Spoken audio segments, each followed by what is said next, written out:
ये अमर कथा, ये भागवत की कथा क्या है? कहा ये अमरत्व प्रदान करने वाली है। जीवन में को अगर अमरत्व आप बनाना चाहते हैं, अमर बनना चाहते हो, तो वो अमृत जो सागर से निकला था, वो अमृत हम लोगों ने तो देखा नहीं कि वो अमृत कैसा है, किस रंग का है, किस कलर का है। देवता लोग तो वो अमृत पी करके मरना भी चाहे तो मर नहीं सकते, चाहे रावण उनको कितना भी प्रताड़ित करे, चाहे कंस कितना भी प्रताड़ित करे, लेकिन वो मर नहीं सकते, वो ऐसा अमृत है।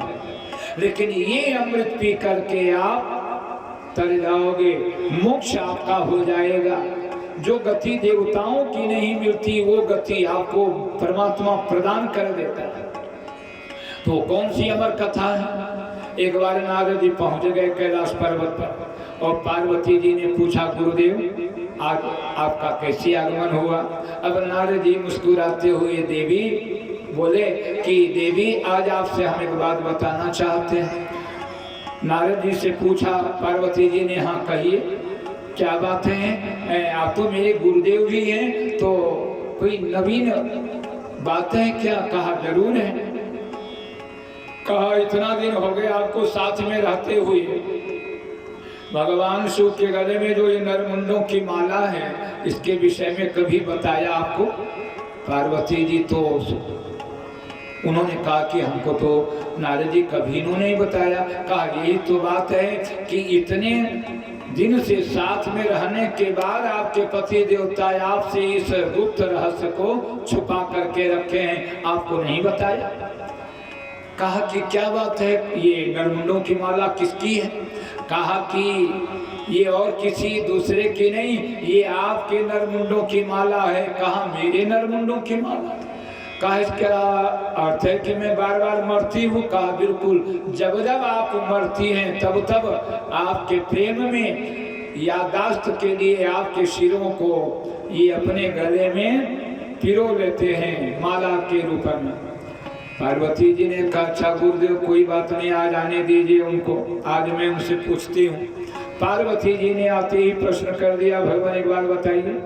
कहा हाँ देवी भोजन तैयार है। कहा भोजन आज नहीं बनेगा, आज चौका चूल्हा सब बंद। कहा क्यों? कहा कि मेरे साथ आपने छल किया। भगवान ने, शंकर ने कहा कौन सा छल? कहा ये सबसे बड़ा छल है कि इतने दिन तक आपने हमसे इस रहस्य को बताया नहीं। मैं बार बार मरती हूँ और आप कभी मरते नहीं हैं, तो ऐसा करो ना कि मैं भी न मरूं, आपसे कभी मेरा विछोह ना हो। तो शंकर जी ने कहा भाई इसके लिए तो आपको कथा सुननी पड़ेगी, अमर कथा सुननी पड़ेगी। कहा अमर कथा वो कौन सी कथा है, आप हमको सुनाइए। तो बर्फानी दादा अमरनाथ बाबा जहाँ विराजते हैं, उसी गुफा में भगवान शिव चले गए और शंकर भगवान गए, पहले डमरू बजाया और डमरू बजा करके सारे जीव जंतुओं को वहां से उड़ा दिया। लेकिन एक सुकी ने क्या किया, एक अंडा नीचे वो गिरा चुकी थी, तो सुकी तो तोता तो वो उड़ गया, लेकिन वो अंडा बेचारा विघटित नहीं हो पाया, इसलिए वो वही पड़ा था। अब भगवान ने देखा भी यहाँ कोई नहीं है, देवी अब मैं अमर कथा आपको सुनाने जा रहा हूँ। तो चतुश्लोकी भागवत की अमर यह कथा सुनाने लगे। थोड़ी ही देर में बीच में नींद आ गई पार्वती जी को। अक्सर नींद आ जाया करती है कथा में। आप कोई भी अच्छा भजन करने के लिए बैठिए, अच्छा जिनको नींद ना आती हो, जो गोली खाते हो नींद की, तो नींद की गोली ना खाया। आप 2 घंटा 2.5 घंटा ये बैठिए कथा में और देखिए, अगर आपको नींद ना आने लगे तो हम बताएं, जमुहाई जरूर आएगी, नींद जरूर आएगी। क्यों? क्योंकि कथा में ही नींद आती है। निद्रा महारानी ने कहा था भगवान राम से कि जब से आपने कुंभकर्ण का वध किया तब से मैं विधवा हो गई। इसलिए महाराज हमारा भी कल्याण करिए, विवाह करवाइए जल्दी से। कहा कि देखो, और कहा मैं रहूं तो कहाँ रहूं? कहा कि कथा में जो लोग जाएं और जिनको नींद आ जाए तो उन्हीं के सिर पर कथा में जिसका मन न लगे उन्हीं के सिर पर विराजमान हो जाना। इसलिए हम लोग बीच में इसीलिए कीर्तन कराया करते हैं, जय घोष कराया करते हैं कि आपको नींद न आवे, निद्रा महारानी न आने पावे। तुलसी रा के कहत ही निकसत पाप पहाड़, और पुनि आवन पावत नहीं देत मकार की बात। रा कहते ही मुंह खुल जाता है, और पाप रूपी जो पक्षी है वो दोबारा मकार रूपी दरवाजा जब बंद हो जाता, ओठ बंद हो जाता है, माँ कहते ही तो बाहर जो पाप निकल गया वो अंदर आ नहीं पाता। तो एक बार बड़े प्रेम से जय घोष करें, बोलो भागवत भगवान की, अमरनाथ भगवान की। अब बर्फानी बाबा जो है बैठे हैं, कथा सुनाना शुरू किए। पार्वती जी को नींद आ गई। कथा के प्रभाव से वह जो अंडा के रूप में तोता था अब वो बाहर आ गया, और जब बाहर आया तो वो हुंकारी देने लगा, और हुंकारी देते देते पूरी कथा सुन लिया।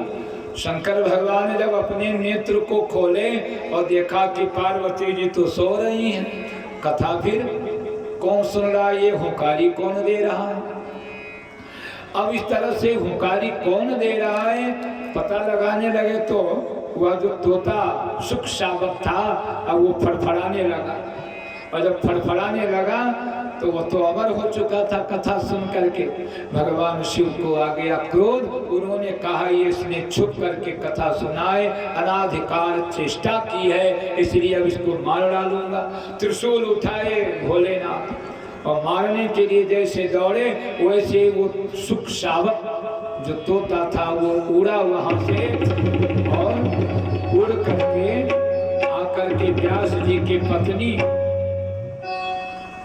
जल दे रही थी सूर्य भगवान को, और सम्याप्रास नदी के पावन तट पर जल दे रही थी, और वहीं पर आश्रम था इनका।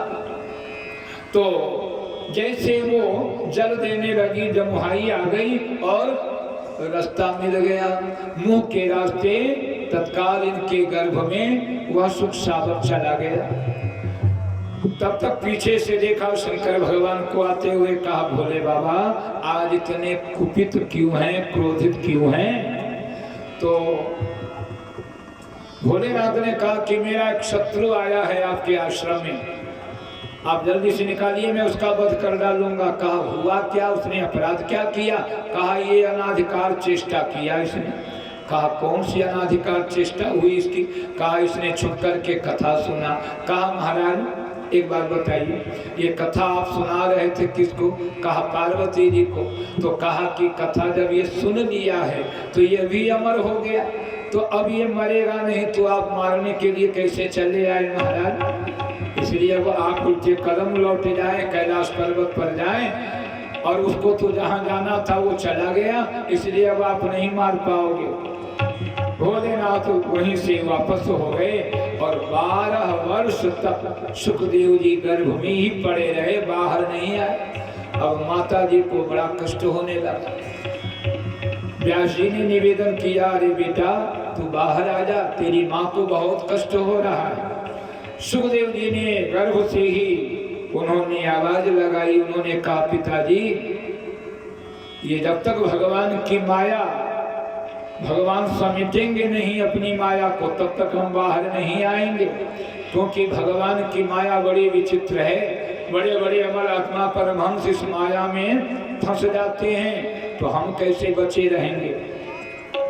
व्यास जी ने भगवान से निवेदन किया, एक क्षण के लिए भगवान ने अपनी माया को अपने में समेटा, और उसी क्षण जितने गर्भ में जीवात्मा पल रहे थे उन सारे जीवों ने जो जन्म लिया वही 88,000 ऋषि महात्मा बन गए, और वही संत ऋषि महात्मा नैमिषारण्य की धरती पर सनकाद ऋषियों के साथ कथा श्रवण कर रहे हैं। अब सुखदेव जी जब जन्म लेते हैं तो सुखदेव जी के जन्म लेने के बाद यज्ञोपवीत संस्कार भी नहीं हो पाया। क्यों? नार विवाह सहित चल दिए। यम प्रव्रजंतम अनुपेतम अपेत कृत्यम चल दिए। 12 वर्ष के किशोरावस्था में सुखदेव जी जब घर का त्याग कर दिए, नम धर्म जाने लगे, पीछे पीछे सुखदेव जी जा रहे हैं, आगे आगे सुखदेव जी, पीछे पीछे वेदव्यास जी। अरे बेटा रुक जाओ, हा पुत्रेति तन्मयतया, पुत्र कहा करके पुत्र के मुंह में व्यास जी चले जा रहे हैं, ममता सता रही है पुत्र मुंह में, लेकिन सुखदेव जी नहीं रुके। अब सुखदेव जी चले जा रहे हैं, आगे कुछ स्त्रियां अर्धनग्न अवस्था में स्नान कर रही थी। सुखदेव जी को देख करके भी उन्होंने पर्दा नहीं किया, लेकिन व्यास जी जब जाने लगे तो बूढ़े महात्मा को देख करके उन स्त्रियों ने अपना तन ढांक लिया। वेद व्यास जी ने प्रश्न कर दिया, देवियों मेरा नौजवान पुत्र जा रहा था नग्न अवस्था में, उसको देख करके तुमने पर्दा नहीं किया, और मैं बूढ़ा महात्मा, हमारी इंद्रियां शिथिल हो गई हैं, बरौनियां पक गई हैं, पलकें झुकी जा रही हैं, फिर भी हमको देख करके तुम लोगों ने पर्दा किया, क्यों? तब वेदव्यास जी से उन स्त्रियों ने कहा कि महाराज आपके पुत्र सुखदेव जी में स्त्री और पुरुष का कोई भेद नहीं है, और आपके हृदय में तो स्त्री पुरुष का भेद है, इसलिए आपसे मुझे पर्दा करना पड़ा, आपको देख करके मुझे संकोच होने लगा। वेदव्यास जी वहीं से फिर वापस आ गए। सुखदेव जी तो वापस आए नहीं। अब वो निर्गुण ब्रह्म की उपासना करने के लिए सुखदेव जी एक सुंदर वृक्ष के नीचे बैठ गए और भगवान की आराधना करने लगे। यम नियम प्राणायाम प्रत्याहार ध्यान धारणा समाधि के द्वारा भगवान का चिंतन कर रहे हैं। वेदव्यास जी ने अपने शिष्यों को 2 श्लोक पढ़ाया और 2 श्लोक पढ़ा करके कहा, जाओ सुखदेव को सुनाना मेरे पुत्र को। आज ये प्रथम बार जब इनके शिष्य गण गए समिधा लाने के लिए, लकड़ी लाने के लिए हवन के निमित्त, तो ये श्लोक का पाठ कर रहे हैं गा करके, वरहा पीडम नटवर वपुः कर्णयोः कर्णिकारम्। भगवान की सुंदर छवि का वर्णन इस श्लोक में किया है वेदव्यास। वरहा पीडम माने मोर का जो पक्ष है वो भगवान ने धारण कर रखा है, और नटवर वपु भगवान सारे नटों के राजा हैं, अथवा तो नटवर वपु, इनकी जो सुंदरता है वो बड़ी सुंदर है, और इतनी सुंदरता है इनमें कि गोपियां पागल हो जाती हैं इनको देख करके। अरे स्त्री तो स्त्री, पुरुष भी देख करके मोहित हो जाते हैं भगवान के स्वरूप को देख करके। मिथिला में गए और कंस को मारने के लिए वो मथुरा में मधुपुरी में जाते हैं तो वहाँ की स्त्री पुरुष बाल वृद्ध नर नारी सब आसक्त हो गए भगवान के स्वरूप को देख करके। तो भगवान की बड़ी सुंदर छवि का वर्णन किया और सुखदेव जी का मन विचलित हुआ। पूछा, आप लोग बताइए ये श्लोक कहाँ से पढ़े, आपको कौन सिखाया? तो इन शिष्यों ने कहा, इन ब्रह्मचारियों ने कहा, अरे महाराज ऐसे ऐसे तो हजारों श्लोक हमारे गुरुजी हम लोगों को पढ़ाते हैं। कहा दूसरे दिन जब पुनः व्यास जी ने दूसरा श्लोक पढ़ा करके भेजा और दूसरे श्लोक का जब गान किया इनके शिष्यों ने, सुखदेव जी श्रवण करते हैं, अहो वकीयम अस्तन काल कूटम जिघांसयापा यदा प्रसादरि। अहो वकीयम अस्तन काल कूटम जिघांसयापा यदा प्रसादरि। मेवे गतिं धा तुचितां पुण्यं, मेवे गतिं धा तुचितां पुण्यं। कम्मादयालो शरणं व्रजेम। अहो वकीयं अस्तनकालकूटं, अस्तनकालकूटं, अस्तनकालकूटम्। अहो वकीयं। भगवान को मारने के लिए 6 दिन की अवस्था में भगवान को मारने के लिए पूतना जो अपने कुचाओं में अपने स्तनों में विष लेपन करके गई थी भगवान को दूध पिलाने के बहाने मारने के लिए, और भगवान ने उसका दूध पान भी किया, लेकिन दूध पान करते करते उसको रक्त का पान भी करने लगे। तब वो चिल्लाई बड़ी जोर से, सा मुंचालमिति प्रभाषणी, चिल्लाई। पूज्य गुरुदेव बड़ा सुंदर इसका भाव बताते थे कि पूतना जब गई मारने के लिए तो पहले तो दुष्ट स्वभाव से गई मारने के लिए, किसको मार डालूंगी, कंस का काम सिद्ध हो जाएगा, कंस का शत्रु है ये मारा जाएगा, तो यही उपाय है मारने का इसको। तो इस दुष्ट स्वभाव से तो मारने के लिए गई, तो भगवान ने उसके दूध का पान किया, और जब दूध का पान किया और जब उसके प्राणवायु को खींचने लगे भगवान, तब इसका पूर्व जन्म का संस्कार जागृत हो गया, और तब कहती है छोड़ दे छोड़ दे छोड़ दे। भगवान ने कहा, अरे मौसी आप आई हो दूध पिलाने के लिए, तो आपका दूध तो पान कर लिया, तो आप मेरी मौसी बन करके आई हो। तो मौसी जी अब आपको हमें दिव्य गति देना है, माँ की गति प्रदान करना है आपको, तो हम किसी का कुछ ग्रहण करते हैं तो उसको कुछ न कुछ जरूर दे देते हैं। तो आपने दूध पान कराया इसलिए अब आपको दिव्य गति देंगे, लेकिन आपके प्राणवायु को भी खींचेंगे। और प्राणवायु को खींचने लगे, और जब उसको पीड़ा होने लगी तब चिल्लाती है बड़ी जोर से, सामुंचालमिति प्रभाषणी, छोड़ दे रे कन्हैया, तू अभी नन्हा सा बालक है इसलिए मेरा दूध पान मत कर, इसमें विष लगा है, कालकूट लगा हुआ है, इस दूध को पान करने में तेरी भलाई नहीं है। भगवान ने कहा, अरे मौसी एक तो मैं जल्दी पकड़ता नहीं हूँ, और जब पकड़ लिया तो छोड़ना मेरा स्वभाव नहीं है, तो अब तो तुझे माँ की गति दिव्य गति दे करके ही सांस लूंगा। तो उसका दिव्य संस्कार जाग उठा। भागवत में वर्णन आता है, अन्य पुराणों में भी इसका वर्णन आया है कि ये बलि को छलने के लिए जब भगवान गए थे तो बलि की पुत्री रत्नमाला, और इसने देखा भगवान के नन्हे से रूप में, बावन रूप में, तो भगवान की सुंदरता को देख करके ये विचार करने लगे कि ऐसा अगर कहीं मेरा बेटा होता तो मैं इसको दूध पिलाती। भगवान ने कहा, यो मस्तु तथास्तु। और जब भगवान ने विराट रूप धारण किया, तल वितल सुतल तलातल रसातल महातल, जब भगवान नाप लिए 2 ही पग में तो सब सारा लोक नाप लिए, तीसरा पग बलि के सिर पर रखा, तब जा करके संकल्प पूरा हुआ बलि का। तो जब ये स्वरूप देखा भगवान का विराट स्वरूप, तो रत्नमाला के हृदय में बड़ा क्रोध आया। कहा, अगर मेरा ऐसा बेटा होता तो मैं इसको जहर पिला करके मार डालती। भगवान ने कहा, तथास्तु। इसीलिए दूसरे जन्म में वही रत्नमाला बलि की पुत्री पूतना बन गई।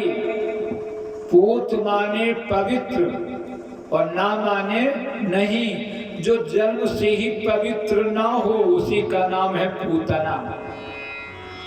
दूसरा भाव पूज्य गुरुदेव बताया करते थे कि पूत माने पवित्र, तो भगवान को देख करके नन्हा सा सुंदर स्वरूप देख करके इसके मन में दया आ गई, और इसका पूर्व जन्म का संस्कार जागृत हो गया, और इसने कहा कि अब तू इस दूध का पान मत कर। लेकिन भगवान ने उसको दिव्य गति प्रदान किया।